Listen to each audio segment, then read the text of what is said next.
Hello, everyone. Welcome to the Narcissism Decoder. I'm your host, Dr. Anthony Mazzella. I'm thrilled to share today's episode with all of you. I recently had the privilege of sitting down with Josh, a men's coach and the host of the Derelict podcast. Josh has transformed the lessons from his personal struggles in marriage and life into powerful tools for others. In this episode, Josh and I explore the emotional complexities of divorce, the impact of codependency on relationships, and the importance of self-reflection and personal growth in choosing a healthier path forward. Josh opens up about the challenges of maintaining healthy relationships post-divorce, emphasizing the necessity of forgiveness and letting go of resentment. If you're not familiar with Josh's work, you'll find links to his website and YouTube channel below. Okay, let's dive into this insightful conversation. I hope you find it as helpful and inspiring as I did.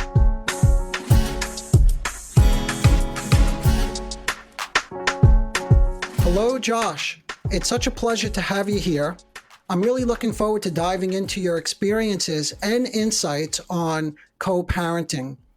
Before we get into the specifics, you think you could share just a little bit about your journey through, I guess, let's start with the separation and then maybe what led up to the divorce. Was it a contentious process? And how did you ultimately come to the decision to divorce? So welcome, Josh. And those are some questions just to kick it off, if you don't mind. That's a deep way of kicking it off, Doc. I appreciate it. All right, listen, fair enough. If you want to ease us in and you have something else in mind. It's all good. Just come right at me. I love it. If you've ever heard my podcast or just based on the conversation we've had before, you know that I'm open, I'm vulnerable, I'm honest about my story. Here's the thing I'm not going to do, though. I'm not going to throw anyone under the bus, but I will tell you my aspect of the story of what I see that happened. So that's great. Yeah. And I know that's what you wanted anyway, because I know you don't want to get into personal details anyway. Yeah, exactly. So actually, as of the time of this recording, 7 years ago is when that process started.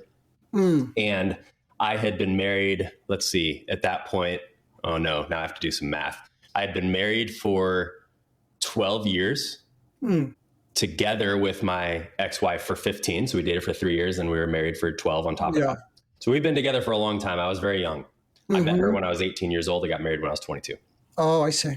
So during that time, we had a marriage. What I thought, honestly, was the best marriage. I thought that people looked up to us all the time. I was really proud of our marriage. We can talk a little bit about that pride and ego later on if we need to, because I think that's part of what contributed to us just separating at a certain point. But 7 years ago, I made some bad decisions. She made some bad decisions, and we'll just leave it at that for the podcast. If somebody wants to reach out to me, I'm much more open personally, one-on-one, maybe to have that conversation. But I made a lot of mistakes. And through those mistakes, we decided to separate eventually.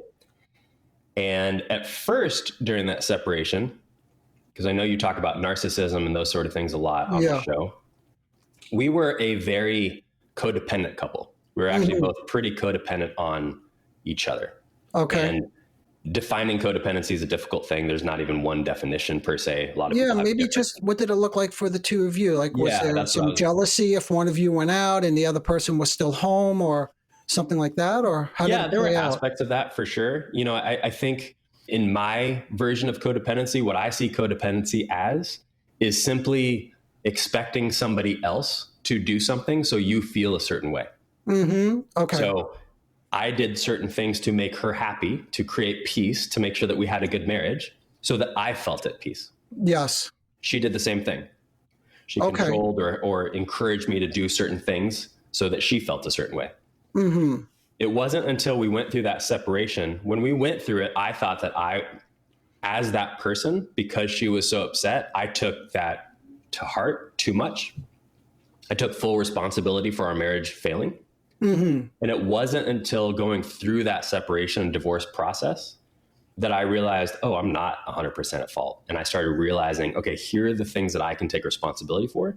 And here are the things I'm not going to take responsibility for.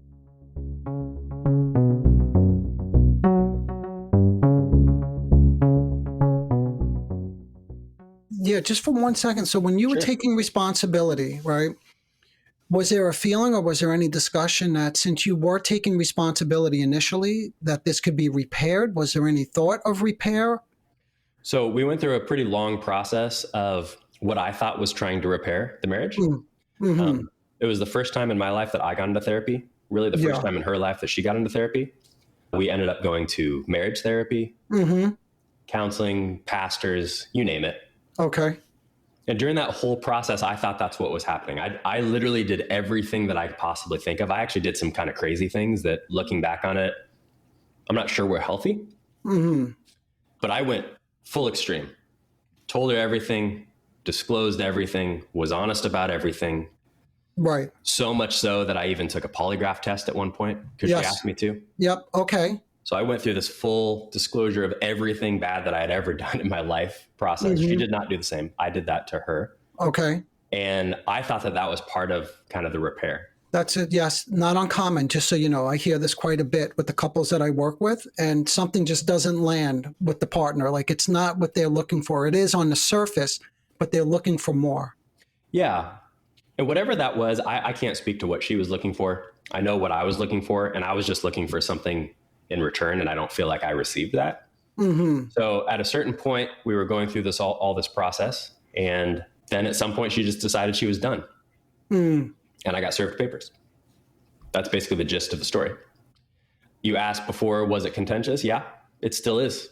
Yeah. Like I said, that started 7 years ago. It's still contentious. Yeah. Okay. Yeah. So we could get into that for sure, because I'm really curious how all that is managed. And I know you have some kids involved as well, which we could talk about. But this thing about getting served the papers, and it sounded like you were really caught off guard. Was there no discussion leading up to that? Were there no signs that she still wasn't getting whatever it was that I guess she felt that she needed from you?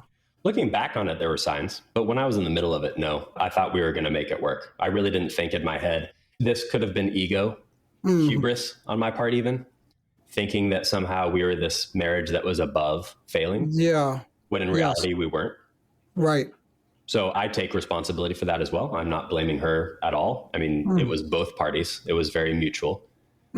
So what I can speak to more is not necessarily, of course, I can't speak to why she did anything, but what I can speak to is where my mindset was there and what I've learned since. Yes. Yeah. Let's talk about that before we get into more contemporary things in terms of like what's happening today.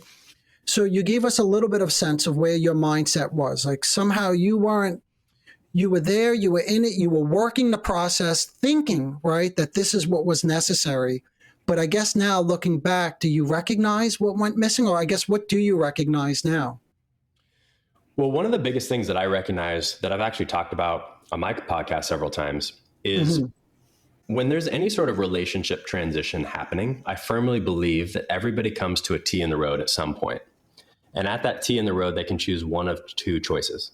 They can either go the addictive, medicative, unhealthy path, which is, I'm going to deal with this in an unhealthy way. I'm going to drink. I'm going to become a workaholic. I'm going to do drugs. I'm going to go have sex with a bunch of people, whatever it is. Yes. Or they can go the path of, I'm going to go to therapy. I'm going to go to counseling. I'm going to meditate. I'm going to pray. I'm going to work on myself. I'm going to become the best 2.0 version of myself, etc. Right? Wait, Josh, can I ask a question about the unhealthy way? I may have missed it. I don't know if you said it, but would you put this on the list? You mentioned some of the behaviors, but what about, I can also completely blame my significant other. Like it's all their fault, in other words. Oh, look what they've done to me. Is that part of the list, on the 100%. List, do you think? Yeah. Yeah, the victim mentality of I did nothing wrong, it's all their fault, and I'm going to blame and be resentful and angry and everything else is definitely the unhealthy path, 100%. Yeah, I got you. Okay. And I've been there. I've been guilty. So this is not to make it seem like, oh, look at me, I'm so great. I've been guilty of both in many relationships in my life. In this one, I really was trying to choose the healthy path. But what I realized about the healthy path I was choosing at that point in my life is I was primarily doing it. And I didn't realize this till we actually started getting divorced, but I was primarily doing it to save the marriage. I wasn't doing it for myself. And one thing that I learned about that path that I would encourage all of your listeners, viewers, etc., to consider you can't change like that for someone else, it's not going to last. Because that other person will eventually disappoint you, because we're all human and we all disappoint each other. The only way, in my belief, that you can actually do that healthy path is if it's for yourself and your connection to your higher power, universe, God, whatever you want to call it. Let me add something to that, Josh, and again, get your opinion on it. Sure. It made me think of was you were doing it for your marriage, right? But not for her, right? Do you see the difference? Correct. I agree. Yeah. Okay. Yeah. And you're saying like even people, like you're sending this message, do it for yourself. But I would add something to that, which is not in a non-healthy way, because we have to be careful with this. Like when I say do it for somebody else, I don't mean like the whole false self, which is part of narcissism. You know, there's this idea of the false self where you're just looking to always be compliant and please somebody. I don't mean in that way, but I think I mean in a more genuine way, doing it for somebody else. 100%. There's a big difference between you're doing it out of pure love and care and concern and wanting to serve somebody, and you're just doing it for yourself because you're full of yourself. That's not what I'm talking about here. Right. Okay. I'm saying to make myself a better person so that I can be more loving and caring and serving to those that I really care about. Because if I could reverse time 7 years ago, I'm not saying anything would change. I'm just saying if I could reverse time 7 years ago and I could do this entire process for myself to become the best, healthiest version of myself so that I could be the best, healthiest version of myself for myself first, and then for my spouse and my kids, I think it might have been a different experience. Yes.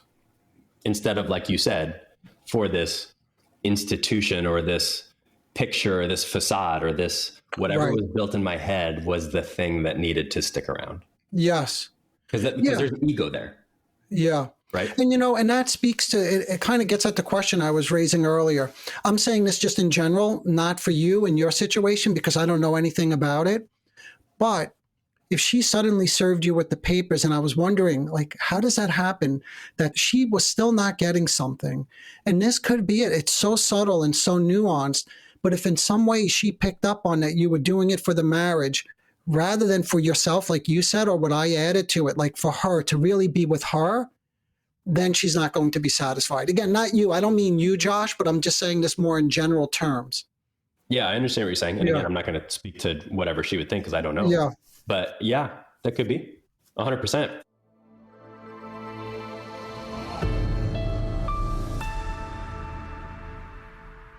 I could reverse it. And I'm not just going to talk about my marriage here because I've had other relationships that have ended as well. My most recent long-term relationship ended about 6 months ago, and I was with her for 2 years. So I could speak same thing with her. The one before that, right? There's been several. And I can say that there's an element of that in every single one of them, because one thing I've noticed going back to that T in the road I was talking about, from my experience, also from my experience with most of the men that I coach a lot of men, and the men that I coach that go through relationship transitions, almost always, the reason a transition's occurring is because either both people are on the unhealthy path, or one's on the unhealthy path and one's on the healthy path. I've never seen a relationship transition where both are on the healthy path. Now, if you're on the healthy path, are you going to make mistakes? Of course you are. 100%. We're human.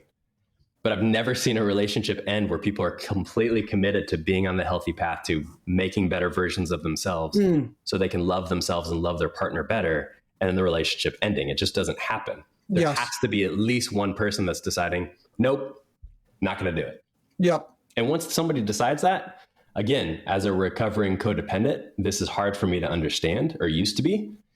Once somebody's made that decision in their head, there's nothing you can do about it, as much as you try. So what I've learned is not to try to change their mind. All I can do is decide, well, how can I be more on that healthy path for myself and more loving and caring for those people in my life? And then if they choose to accept it, great. If they choose to reject it, that's their choice. I may have misheard this part, but was there something, you mentioned that there was a relationship more recently, maybe 6 months ago, that came to an end. What did you notice there? Was there something similar? Was that what you were getting at? Or was it very different than what you were just describing with your ex-wife? It was similar, but different. In that relationship, again, both sides were at fault. It was a mutual agreement to separate ways.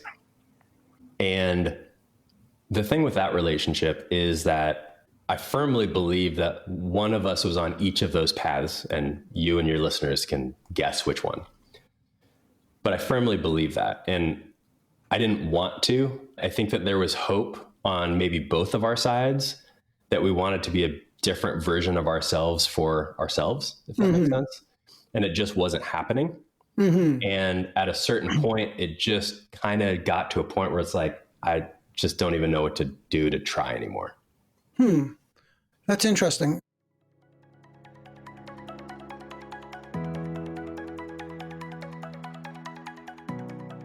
And you may not want to go into this in further detail, which is fine, because we were thinking of co-parenting, right? And we can certainly pivot to that. But I'm wondering, like, what happens were things seemingly going well, or did you know all along that there was some conflict?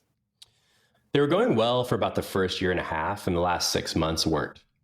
And something shifted. And, I guess the easiest way, this doesn't have to do with narcissism at all. I don't think that was evident at all in this relationship. But what I do know, and this is something that's been very difficult for me to learn in my life, is that a long time ago, you maybe have heard of the story, the Harvard story about the guy that interviewed and tested a bunch of people and basically said 90% of success is the 5 people that you surround yourself with, if you're familiar with that story. If not, I can send you the details later. But one of the things that's really interesting about that story is that the 5 people that you allow yourself to be influenced by really determines 90% of your success. And what I've found in many of my relationships, I'm not going to point out a single one right now, is that, and this includes friendships as well, is that we're all on different paths of that healing process, or that version 2.0 or 3.0 or 4.0 of ourselves. And at a certain point down that path, if other people aren't on the same path, it's really difficult to stay in relationship with them. And the only way to stay in relationship with them, generally speaking, is to convince yourself that you're not that different. I am number one at doing this. I'm usually a pretty loyal and faithful person. And sometimes that's a negative. In other words, sometimes I stay in relationships. Historically, I've stayed in relationships far too long, ignoring warning signs. Thinking, well, we're going to make it work, or I have hope, or like I saw a glimpse of them being this healthy version of what I want them to be. Yes. Instead of just being honest with myself and being honest with the other person, of saying, look, this is what I'm looking for. This is what you are. They don't align. I'm not here to change anybody. So if they're not aligned with what I'm looking for, then why am I with them? It's unfair to them. Well, that's the fundamental question, right? Right. So again, not for you personally, Josh, but for anyone who's listening, if you find like Josh's story here, like resonates, where you get in this kind of relationship and there are these glimmers, but you also see that there are problems, right? That you can't really fully pay attention to. The question that Josh just raised is, I wonder what this is about, and why it's so necessary for me to sort of blot out maybe these early signs that are suggesting that this may not be a long-term relationship, right? And hold on to go back to like the marriage, or early in the marriage, you said like, not that you use this word, but some people feel like this is a perfect relationship. We're the perfect couple. So once you start having that feeling that things are so perfect, I always say, oh boy, we're in trouble here. I'll just digress very quickly. A patient once came into me, and in the initial consultation phase, in the early session, she kept telling me how much she loves her mother. And I was like, oh boy, we're in for a long treatment process here, because it was so overstated. Anyway, I digress just for a moment for the listeners. To be curious, like Josh just said, right? To be curious about what is this about, and why is it so difficult for me to pay attention to these early signs on which I'm picking up on. And you're bringing up a really good point too, because our society really encourages people to be codependent, to be love addicted, sex addicted fools. Listen to any song, watch any movie, read any book. Our society is filled with it. We're filled with this idea of there's a soulmate out there, and if you just find the right person, that your whole life's going to fall into place. And it's extremely disappointing to people once they find out that's not true, because it's never true with anyone ever.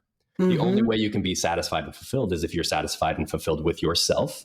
And again, like I said, universe, higher power, God, whatever you want to call it, if you're satisfied with your place in the world. There's not Yes, one yes. other person that's going to do that. So the only way to have a healthy relationship is if you are in that state and then you connect yourself to somebody else in that state.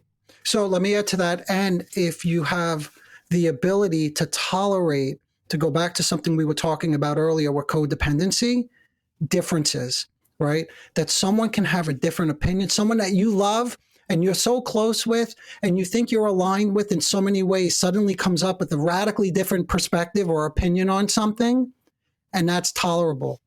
That's important too. I would say I would just add that, throw that into the mix. Yeah. And going back to what you were saying earlier too, for your listeners, I think just as a very practical step as well, one of the things that I've done for myself is I've been in relationships in the past and felt like I was doing something wrong and then just brought a lot of shame on myself. And I'm just going to say very practically, shame serves no purpose. It doesn't help anybody. It doesn't help you or the person you're in relationship with. So what I found to be really helpful is that whenever I start feeling that sort of shame, what I try to do instead is just to stay curious.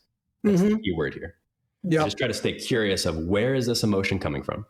Why am I feeling it? And how much should I pay attention to it? And then if I can realize, oh, well, this is why this is happening based on what the partner is doing, based on what I'm doing, etc., then I have something that I can do with it. Yes. Right.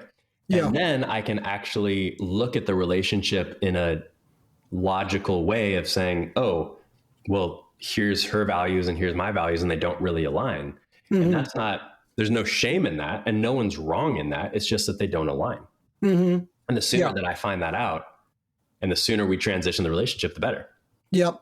So here's the one thing about shame, which may sound a little bit strange, but shame does, in my mind at least, have one purpose, which is pretty important, which is typically when one feels shame or humiliated, it's sort of that downward gaze, right? You withdraw, you pull away. And if there's any one purpose, and again, I know this is paradoxical because pain is like one of the most painful experiences, but it pulls you away. It tampers down your excitement. So it protects you, believe it or not, in a way, not a healthy way, but it protects you from going to, that extreme 10 and being so excited about something and putting yourself out there and being vulnerable, because then you pull away and you're withdrawn. Anyway, again, just a little side note on shame. But if it did have one function that was protective, it pulls you away from being involved, but not in a healthy way, unfortunately. Yeah. A healthier way is what I would say is guilt. I don't think that there's anything wrong with guilt. Guilt is, I feel bad because I did something bad. There's nothing wrong with that. Shame is, I feel bad because I am bad. Yep. Something is wrong with me. That's different. I'm not bad. My actions are bad. Yes. That's an important distinction. But one thing about guilt, which you have to also be careful of, guilt, you are right, Josh, 100%, typically is healthier than shame when used appropriately. See, because we have something that's also called persecutory guilt, and that's when someone is just really beating themselves up, that they really come down so hard on themselves that it sort of inhibits them again, that they become more inhibited. Yeah, I agree. And I think that's when it starts turning into shame. Back to the point. That's right. Yes. If yes. I have guilt because I did something bad, that's a good thing if I can stay curious about it and then figure out how to move forward from it, figure out how to resolve it, figure out where am I going to go from here? Yep. That can all be healthy. Yep. It becomes unhealthy, like you said, if you start persecuting yourself and then you start becoming about yourself, and then it starts becoming the shame cycle. Yep. And that's where I see, again, a lot of the men that I coach have a difficult time with this. So like, to speak to that for a moment, and you probably see this with patients or clients as well, is that one of the reasons men come to me for coaching is because sometimes when you're in the middle of this, and I know this has been true for me, let me just put it this way. I wish that I had a coach through every single relationship transition I've ever had. And I haven't had one any single time. The closest I've ever had is I had a therapist that kind of acted like a coach, but therapists aren't trained to be coaches. It's just a different modality. Yes. Nothing wrong with therapy, big fan of therapy, but it's a different modality than coaches. But having a coach through a transition like that has been extremely helpful, and has been helpful for the people that I coach, because sometimes you just need somebody that can help you stay curious about things and to look at things with a little distance, because it's really hard to do that when you're emotionally attached to somebody. It just is. It's almost impossible. Because how are you supposed to do that? Look, this is a good place. Maybe we could pivot and go back to the co-parenting thing, because you just said something that jogged my memory about co-parenting. Because if I heard you correctly earlier, you did mention it was contentious, and I think you said it still is, not even back then, but today. So if I remember it accurately, it does make me wonder. So now you're co-parenting, right? You have a couple of kids. What sort of, I don't want to call them strategies. I don't want to necessarily ask you to be that concrete. Maybe a better way to ask it is, so how do you negotiate that? Is it still contentious? Is there some sort of child arrangement, I guess, where the two of you still have to interact and talk and negotiate things around the children? And does it become difficult, or is that, maybe you could tell us a little bit about that? That was a lot of questions. I'm not sure which one to touch on, but I'll touch on what I've learned through it. Okay. And so yes, it's still contentious, unfortunately. I wish that it was not. I have tried to figure out ways to make it not, but again, I can only do what I can do, right? Mm-hmm. And she might say the same thing if she was on here as well. I don't know, because again, I'm not going to speak for her. What I can say though, there's a couple things I've learned through this. So first of all, if you have children with somebody, there's always going to be some sort of co-parenting arrangement, because there has to be. Mm-hmm. I get my kids sometimes, she gets the kids sometimes. Different people have different decisions for the children, etc. All of my children are, still children. They're not adults yet. So that's going to be for quite some time. My youngest is only 7, about to turn 8. So it's going to be quite a while still. Yes. That being said, here's a couple things I've learned, and what I would encourage your listeners, viewers as well. Number one, you can only worry about your side of the street and keeping your side of the street clean. Stop worrying, or stop trying to control the other person and their side of the street. It's never going to work. It's especially never going to work if you're dealing with somebody who does not want to be controlled, which is most of humanity. Yes. Yep. That's number one. Stop focusing on what you can't control. Okay, wait, Josh, I want to dwell on this one a little bit, okay? Sure. Now, what happened is, since you and I started talking, like 25 minutes ago, we got into sort of relationships, and now we're pivoting into co-parenting, but we have to start wrapping things up, unfortunately. So what I want to do is, if you're open to this, is maybe we could start again. If you want to come back, we could do a part 2 and really get a little bit closer to now. Sure. It sounds like you have a couple of things in mind. And I want to ask you, in terms of not controlling, like keeping your side of the street clean, and maybe this is where we could pick up in the next episode, is what does that actually look like? Like, what do you have in mind when you say that? And maybe a practical example or two, either hypothetical or from your own experience, so that we could get a good sense of what it is you're referring to and what it looks like, if that's okay with you. I'm definitely open to that. Before we do that, can I offer something to your listeners if they want to know more? Mm-hmm. Go for it. Okay. If they want to reach out to me, and I'm happy to give you the ways of reaching out to me. Yes. One of the best ways is honestly just through Instagram. They have a great chat feature there. So if you just go to Instagram, I'm Josh the Derelict, Derelict. You can put it in the show notes if you'd like. I will put it all in the show notes, even though you said it out loud. Just for the listeners, I'll put that in the show notes below, so you could check it out there. We're going to wrap it up, but stay tuned. Come back for part 2. So Josh and I will go into more of the details of these examples that he was just about to give us. All right, everybody. Until next time, bye for now.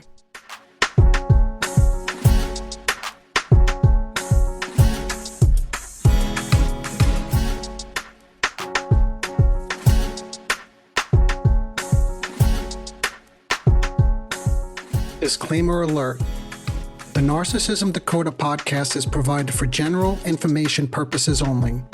The content presented in this podcast is not intended to diagnose, treat, or cure any psychological condition related to narcissism. The content on this podcast should not be considered a substitute for professional medical advice, diagnosis, or treatment.